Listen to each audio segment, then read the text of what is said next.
예담 씨가 첫 코너 준비해 주셨죠? 네, 최근 광주 북구의회에서 상임위와 예결위를 거쳐 삭감됐던 예산이 본회의 때 부활하는 일이 일어났습니다.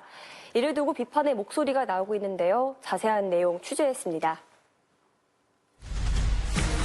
지난달 30일 광주 북구의회에서 제252회 임시회가 열렸습니다. 그런데 바로 이날 예산결산특별위원장을 맡고 있던 한 의원이 전격 사임했습니다. 이는 북구의회 역사상 이례적인 사례인데요. 예산 심의 결과가 뒤바뀐 것에 대해 답답한 심경을 토로했습니다. 상임위원회 예비심사를 거쳐서 예산결산특별위원회 심사를 거쳐서 본회의에 상정하는 구조로 돼 있는데 상임위원회에서 삭감한 예산 또 예결위원회에서 똑같이 타당성이 부족하다라고 해서 삭감했던 예산을 뒤집어서 본회의장에서 수정안을 제출하는 방식으로 이번에 추경 예산이 편성이 되어졌거든요. 제2차 본회의를 즉 다시 말해 상임위원회와 예산결산특별위원회에서 두 번에 걸쳐 삭감된 예산안이 갑자기 본회의 때 부활한 건데 이마저도 통과됐다는 겁니다. 예산 집행 절차는 이렇습니다. 구청장이 예산안을 편성해서 제출하면 해당 상임위원회의 심사와 예산결산위원회의 종합심사를 거쳐 본회의에서 심의 의결 등의 절차를 밟는데요. 두 번의 심사에서 모두 삭감된 예산이 본회의 때 부활. 그러나 북구의회 조례안에 따르면 행정 절차엔 아무런 문제가 없다고 합니다. 의원님들의 3분의 1의 동의를 얻어서 본회의장에 이렇게 접수가 할 수 있거든요. 그래서 그 접수에 의해서 16분의 사인을 받아서 본회의장에 이렇게 접수를 하셔서 본회의장에서 이제 그 접수안을 갖고 자 어떻게 할 것인가 이렇게 이야기해서 무기명 투표까지 해서 그렇게 결과가 나와서 결정된 사항인데 뭐가 잘못됐다고 보고가 들어왔나요? 예결위가 예산을 삭감한 사업은 모두 5건입니다. 그런데 추경 예산안에 대한 수정안은 단 2가지뿐인데요. 발의자 김영수 의원을 비롯한 15명의 의원이 수정안에 대해 동의했기 때문입니다.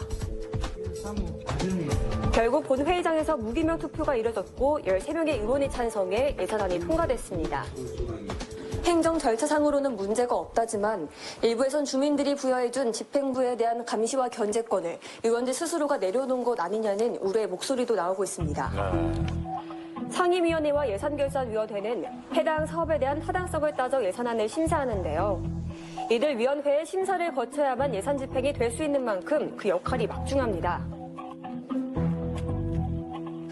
의회에서 주민을 대신해서 예산안이 타당성이 있는지 필요 없는 사업은 아닌지 선심성 예산은 아닌지 이런 것들을 충분히 검토해서 심사를 한 건데 이것을 그렇게 뒤집어 엎어버리면 의회가 주민을 대신해서 심사해야 되는 이 예산의 심의권 이런 것을 무력화시킨 것 아니냐 저는 그렇게 생각을 합니다. 예산안이 삭감됐다가 되살아난 사업은 모두 3가지입니다. 전통시장 및 삼정가 시장 매니저 지원 사업과 배송 서비스 지원 사업, 그리고 건강계단 조성 사업입니다. 배송 서비스 사업은 전통시장과 상점의 경쟁력 강화와 매출 증대를 위한 것이고, 시장 매니저 지원 사업 역시 전문 인력을 지원해 전통시장과 상점을 활성화시키겠다는 건데요. 해당 사업을 추진하기 위해 수정안을 발의한 김형수 의원을 찾아가 봤습니다. 저를 제한 19명의 의원들 다 그 서명을 받기 위해서 설명을 했어요. 이 시장 매니저 사업은 이런 사업이고, 배달 서비스 사업은 이런 지원 사업이다. 이제 그 사항에 대해서 이제 취지를 설명하고 상임위나 예결위에서 부결된 내용이지만은 이 부분은 상임위를 위해서 꼭 좀 살렸으면 하는 본 의원의 입장이 있다라고 설명을 드리니까 거기에 비해서 저를 제하고 16분이 동참을 해주셔가지고 이렇게 수정안을 올리게 됐습니다. 실제로 추경 예산안에 대한 수정안에 의원들의 찬성 서명을 받은 명부입니다. 이를 통해 해당 사업의 예산이 부활하게 된 건데 김형수 의원은 굳이 왜 이렇게까지 했던 걸까요? 이것은 지금 공모사업을 안 해버리면 이것을 하면 반납이 되고 이 사업이 없어져 버리는 거죠. 이번 논란에 대한 실상을 알기 위해 입장을 번복한 한 의원과의 전화통화를 통해서 자세한 내막을 들을 수 있었습니다.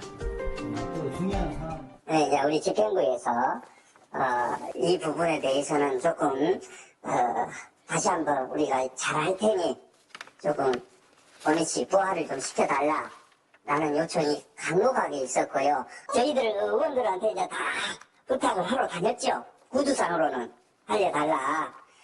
이제 그러면 이제 그것을 절차를 따지려면 연설을 해야 되는데 그 연설은 공무원 집행부에서 할 수가 없습니다. 우리 의회에서 해야죠. 그래서 김영수 의원이 대표로 해당 의원에 따르면 집행부의 읍소로 인해서 입장을 바꾸게 됐다는 겁니다. 이번 사건에 대해 소재섭 의원은 집행부를 감시하고 견제할 의회 본연의 역할이 사라졌다는데요. 또 이번 일이 선례를 남겨 앞으로 반복될지도 모르는 안타까운 상황을 우려했습니다.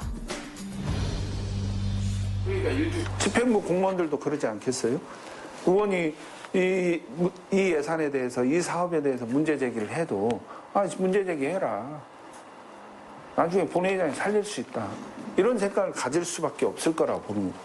저는 이거는 진짜로 의회 스스로도 자존감을 떨어뜨리는 행위이기도 하고 집행부의 청장의 의회를 무시하는 이 무시의 정형이다. 의회 무시의 정형이다라고 생각을 합니다. 그래서 앞으로도 반복되지 않으리라고 장담할 수 없는 상황이 되는 거죠. 네, 이 사안이 조금 복잡한 것 같은데 한번 정리를 해보자면, 그러니까 이제 본회의에 앞서서 예결위와 심의 어디죠? 예결위와 상임위가 해당 사업에 대한 타당성 검토를 했어요. 했는데 그에 대한 결과로서 예산 삭감을 결정을 했단 말이죠. 네, 그리고 나서 또 부활이 된 거예요. 네. 근데 애초에 이 예산 삭감이 된 이유는 뭐예요? 네. 해당 사업이 일회성에 그친다는 게 가장 큰 이유였습니다. 네. 특히 배달 서비스는요, 소비자가 이용할 때마다 3,000원을 내야 하는데 그마저도 거리에 따라서 또 비용이 달라지다 보니까 이게 실효성이 떨어진다는 그런 얘기가 나와서 네. 삭감이 된 겁니다. 실제 말바오 시장에서 이 사업을 도입했지만 예산 낭비라는 지적이 있었습니다.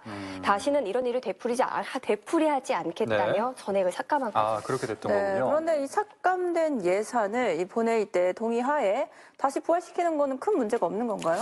네, 맞습니다. 이게 조례상으로는 문제가 없는 게요. 이 북구의 회의규칙 62조에 따르면 예결이나 상임위는 예비심사로 보기 때문에 본회의에서는 수정이나 번안이 가능하도록 그렇게 규정을 하고 있습니다. 그렇기 때문에 이게 원칙적으로는 어떤 문제가 있다라고 보기는 어려운데, 하지만 그럼에도 불구하고 이 상임위의 결정은 존중되어야 되는 게 기본 원칙이거든요. 때문에 이 예결위에서도 이걸 함부로 번복을 할 수는 없는데요. 이게 조례상 문제는 없을지라도 그 예결이나 이 상임위의 고유 권능을 침해한 걸로 이렇게 해석이 될 수가 있기 때문에 좀 신중한 접근이 필요합니다. 근데 아무리 수정이 가능하도록 규정이 되어 있다고는 하는데 대부분이 지금 입장을 바꾼 거잖아요. 그러면 이제 사전에 있었던 이 타당성 검토, 이거는 이제 부정하는 꼴이 되는 게 아니에요? 스스로가. 네, 맞습니다. 이게 결국 그런 꼴이 되는 게요. 이게 해당 사업의 상임위원회에 그 소속 의원이 13명이 있는데요. 과반수 이상이 그 상임위에서는 해당 사업의 사업성이 없다, 이렇게 결정을 했습니다. 하지만 본회의에서는 이런 것들을 스스로 그렇죠, 번복을 스스로. 한 건데요. 네. 이 문제가 바로 이게 반복이 되다 보면 그 의회의 어떤 타당성 검토나 이런 것들이 좀 무력화될 수가 있고, 또 집행부를 견제하는 것, 이게 의회의 본래의 기능이잖아요. 그렇죠. 이런 본래의 기능을 상실할 우려가 있기 때문에 일각에서는 우려를 제기하고 있는 겁니다. 네, 어쨌든 이런 진통 끝에 이제 통과가 됐습니다. 예산안이. 실제 상인들 반응은 어떤가요? 상인들은 시장 활성화를 위해서 꼭 필요하다는 입장과 예산 낭비일 뿐이라는 이렇게 두 입장이 있습니다. 하지만 집행부에서 말바오 시장 같은 선례를 남기지 않겠다며 의원들을 설득한 만큼 꼼꼼한 계획성 있게 사업을 진행해야겠고요. 의회가 이를 잘 감시할지는 앞으로 좀 더 지켜봐야겠습니다. 네, 어찌됐든 우여곡절 끝에 예산이 다시 부활한 만큼 사업이 앞으로 잘 진행되기를 바라보겠습니다. 이다음 신문을 잘